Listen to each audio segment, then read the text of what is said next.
Hi friends, welcome to SK Innovations. இன்னைக்கு நம்ம என்ன பார்க்க போறோம்னா கையேந்தி பவன் கார சட்னி டிஃபரண்டான முறையில் எப்படி பண்ணலாம்னு பார்க்கலாம். இப்போ பாத்தீங்கன்னா ஒரு துண்டு இஞ்சி, 5 பல் பூண்டு தோல் உரிச்சி எடுத்து வச்சிருக்கேன். 1 இன்ச் அளவுக்கு புளி எடுத்து வச்சிருக்கேன். கொஞ்சமா கறிவேப்பிலை, 4 காய்ந்த மிளகாய் கிள்ளி வச்சிருக்கேன்.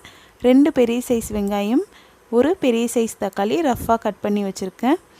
இப்போ ஒரு கடாயில் 3 ஸ்பூன் அளவுக்கு எண்ணெய் விட்டு தக்காளி தவிர மற்ற பொருட்களை அப்படியே நம்ம சேர்த்துக்கலாம்.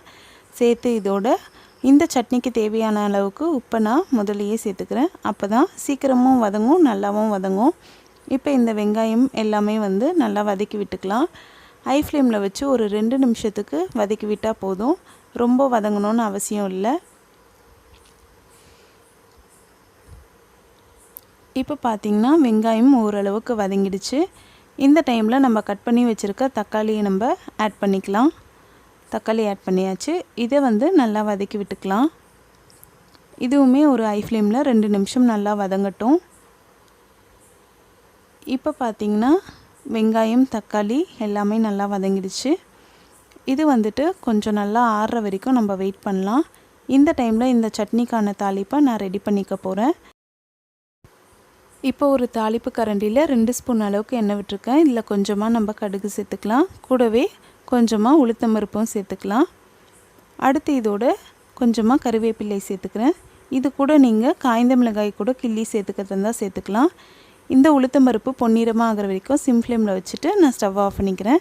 இந்த டைமில் பார்த்திங்கன்னா இந்த வெங்காயம் தக்காளி நல்லாவே ஆறிடுச்சு. இதை ஒரு மிக்ஸி ஜாரில் போட்டு அரைச்சி எடுத்துக்க போகிறேன். அவ்வளோதான், அரைச்சாச்சு. இப்போ இதை ஒரு பவுலில் நம்ம மாற்றிக்கலாம். இப்போ நம்ம ரெடி பண்ணி வச்சுருக்க தாளிப்பை இதோடு சேர்த்துக்கலாம். அவ்வளோதான், நம்மளோட சுவையான கையேந்தி பவன் கார சட்னி சூப்பராக ரெடி ஆகிடுச்சு. இந்த சட்னியில் பார்த்திங்கன்னா இஞ்சியோட ஃப்ளேவர் ரொம்பவே சூப்பராக இருக்குது. பூண்டு சேர்த்துக்கிறதுனால இந்த சட்னியோட டேஸ்ட்டு ரொம்பவே சூப்பராக இருக்குது. ஸோ நீங்களும் கண்டிப்பாக இந்த சிம்பிளான டேஸ்டியான கையேந்தி பவன் கார சட்னியை ட்ரை பண்ணுங்கள். இந்த சட்னி பார்த்திங்கன்னா இட்லி தோசை மட்டும் இல்லை, பூரி சப்பாத்தி கூட சுவையாக இருக்கும். கண்டிப்பாக ட்ரை பண்ணுங்கள். இந்த வீடியோ உங்களுக்கு பிடிச்சிருந்தால் லைக் பண்ணுங்கள், உங்கள் ஃப்ரெண்ட்ஸோடு ஷேர் பண்ணுங்கள், அண்ட் எப்படி இருந்துச்சுன்னு கமெண்ட் பண்ணுங்கள். நம்ம சேனலை ஃபஸ்ட் டைம் பார்க்குறீங்கன்னா மறக்காமல் சப்ஸ்கிரைப் பண்ணுங்கள்.